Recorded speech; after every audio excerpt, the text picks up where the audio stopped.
Free consent क्या है?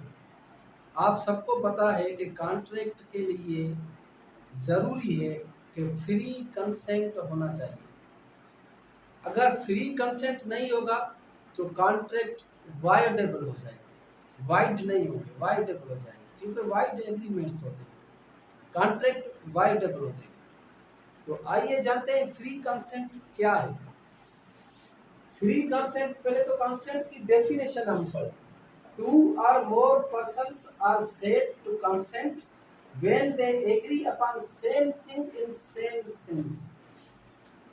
दोनों जो पार्टीज है वो एक ही चीज पर मुत्तफिक हो और एक ही सोच हो उनकी। जैसे मैंने आपको बताया था कंसेंसस एड एडम, यानी एक आदमी है जिसकी दो गाड़ियां हैं, एक रेड कलर की है, एक वाइट कलर की है। अभी जो सेलर है वो सोच रहा है कि मैं वाइट कलर की करोला गाड़ी सेल करना चाहता हूँ। खरीदार जो है वो सोच रहा है कि मैं रेड कलर की करोला खरीदना चाहता हूँ। तो ये कंसेंसस एड एडम नहीं हुआ, दोनों जो है वो मुख्तलिफ तरह से सोच रहे हैं। तो इसीलिए वैलिड कॉन्ट्रैक्ट के लिए कंसेंसस एड एडम जरूरी है और फ्री कंसेंट जरूरी है। फ्री कंसेंट में क्या आता है? फ्री कंसेंट वो है जिसमें कोर्शन ना हो, अनड्यू इन्फ्लुएंस ना हो, फ्रॉड ना हो, मिसरिप्रेजेंटेशन ना हो। अच्छा, इसमें जब कोर्शन होगा, ये हम मिटा देते हैं क्योंकि इस चार पर ही हम बात करेंगे। जिस कॉन्ट्रैक्ट में ये चारों में से कोई एक चीज भी होगी तो वो वायोलेबल कॉन्ट्रैक्ट होगा on the part of aggrieved party. जो अग्रीव्ड पार्टी होगी, अगर वो कहेगी कि कोर्शन के जरिए मुझसे ये कॉन्ट्रैक्ट किया गया तो वो वाइडेबल माना जाएगा, दूसरी सूरत में नहीं। अच्छा, कोर्शन है क्या, आइए समझते हैं। ये है मिस्टर ए और ये है मिस्टर बी। ये दोनों एक शिप में सफर कर रहे हैं, शिप में सफर कर रहे हैं। मिस्टर ए ने क्रिमिनल इंटिमिडेशन के जरिए बी से एक कॉन्ट्रैक्ट साइन करवा लिया। कहां पर साइन करवा लिया? ये शिप में। ये शिप इंग्लैंड से आ रही है, मान लीजिए कि इंग्लैंड तो कराची है, ये शिप इंग्लैंड से कराची आ रही है। तो जब कराची पहुंचे तो बी ने केस कर दिया। बी ने केस कर दिया कि मिस्टर ए ने शिप में क्रिमिनल इंटिमिडेशन के जरिए, जो पाकिस्तान पेनल कोड में डिफाइंड है, criminal intimidation Pakistan penal code में जो डिफाइंड है वही क्रिमिनल इंटिमिडेशन के जरिए मुझसे कॉन्ट्रैक्ट साइन करवा लिया। तो ये क्या हो गया? ये हो गया कोर्शन, यानी क्रिमिनल इंटिमिडेशन के जरिए जो कॉन्ट्रैक्ट साइन करवा लिया जाए वो कोर्शन कहलाएगा। अभी आइए देखते हैं अनड्यू इन्फ्लुएंस क्या है। मान लीजिए यह है मिस्टर ए।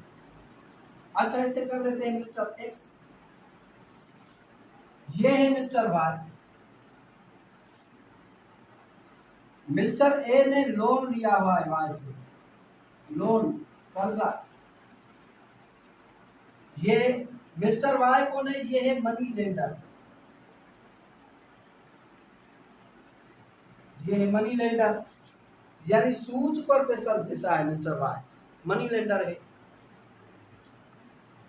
तो जब पैसे का टाइम आया तो मिस्टर वाई ने कहा कि यार ये और भी मुझसे पैसे ले लो और इन शराइत पर ले लो, क्योंकि मिस्टर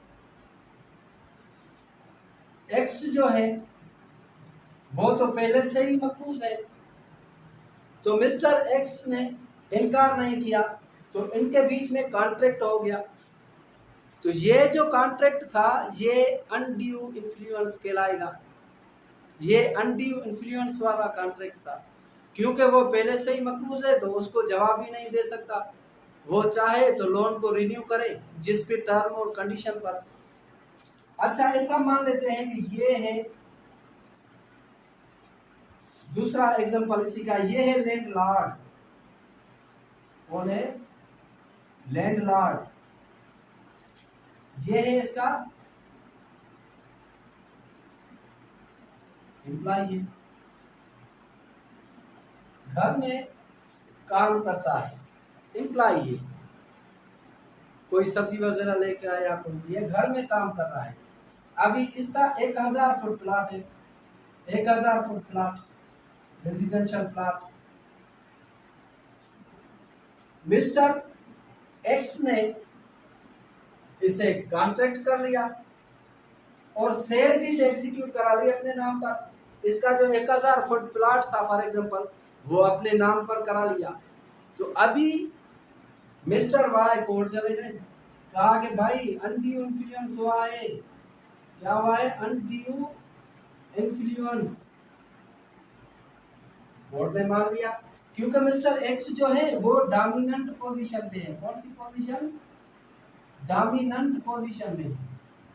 तो जो भी डोमिनेंट पोजीशन में होगा और कमजोर से कोई भी कांटेक्ट करेगा और वो कमजोर जो है या कोई सबऑर्डिनेट है, या एक फादर है दूसरा सन है, एक टीचर है दूसरा उसका स्टूडेंट है, एक हस्बैंड है दूसरी वाइफ है, अगर हस्बैंड ने वाइफ से कोई चीज लिखवा ली तो ये भी अनड्यू इन्फ्लुएंस में आ जाएगा, क्योंकि हस्बैंड डोमिनेंट पोजीशन में है।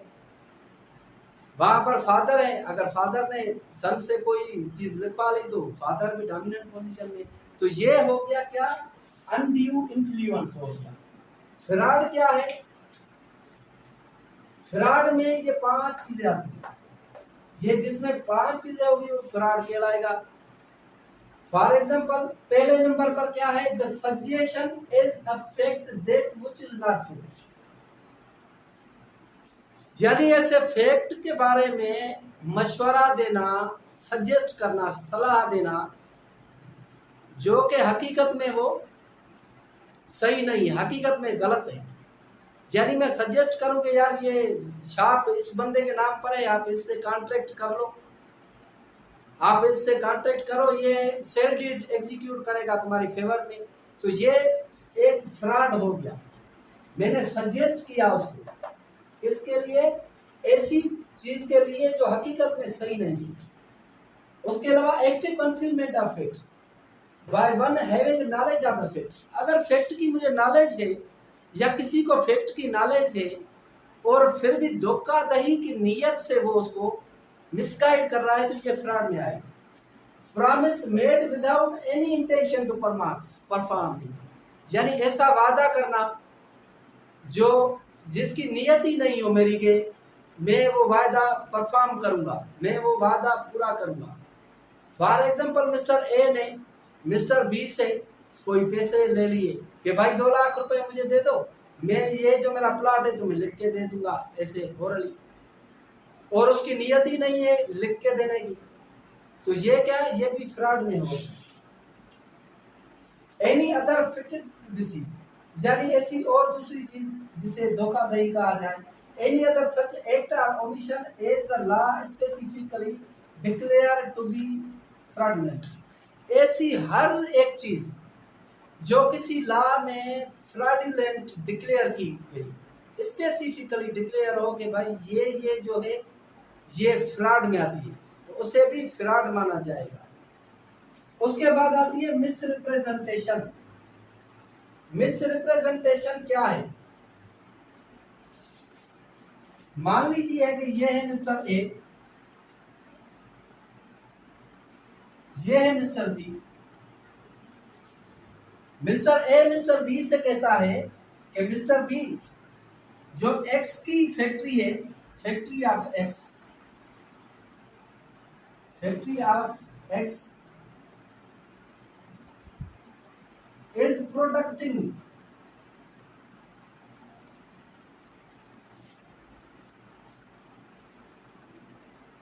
1000 product ऑन डेली बेसिस। तो तुम इसे खरीद लो, ये फैक्ट्री बहुत अच्छी है, जो भी प्रोडक्ट बनाती है वो 1000 पीसेस बनाती है, ये पीसेस ऑफ प्रोडक्ट है, इस फैक्ट्री को तुम खरीद लो। हालांकि हकीकत ये नहीं है, हकीकत ये है कि जो मिस्टर एक्स की फैक्ट्री है वो टोटल उसकी कैपेसिटी है 500 पीसेस बनाने की, 500 पीसेस बनाने की उसकी कैपेसिटी है।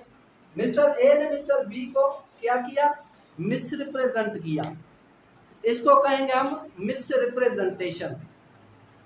तो ये बायोडेबल किसके पार्ट से होगी, the part of aggrieved party. Mister B अगर कोर्ट चला जाए कि भाई मिस रिप्रेजेंटेशन हुई है, तो ये बी के पार्ट पर बायोडेबल होगा, बायोडेबल कॉन्ट्रैक्ट हो जाएगा। अभी आपने ये समझा कि फ्री कंसेंट क्या होता है। वो फ्री कंसेंट वो है जिसमें कोर्शन ना हो, अनड्यू इन्फ्लुएंस ना हो, फ्रॉड ना हो, मिस रिप्रेजेंटेशन ना हो।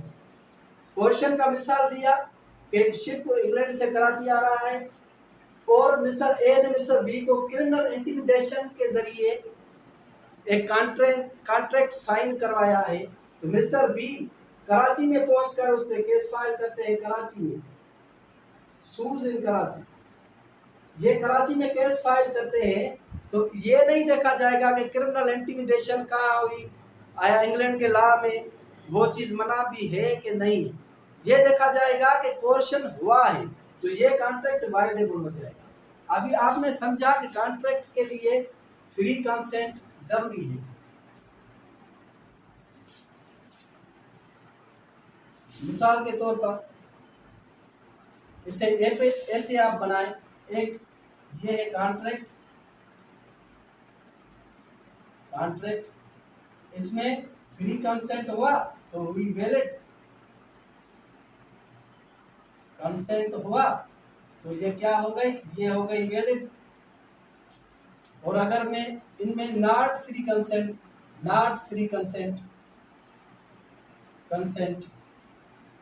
तो ये क्या हो गई, ये हो गई voidable. On the option of aggrieved party, ये आप समझे कि अग्रीव्ड पार्टी जब जाएगी कोर्ट में तो उसके ऑप्शन पर ये वाइडेबल होगा, नहीं तो नहीं होगा। नहीं, अगर उसको एतराज नहीं, अग्रीव्ड पार्टी को यही नहीं, तो वो कॉन्ट्रैक्ट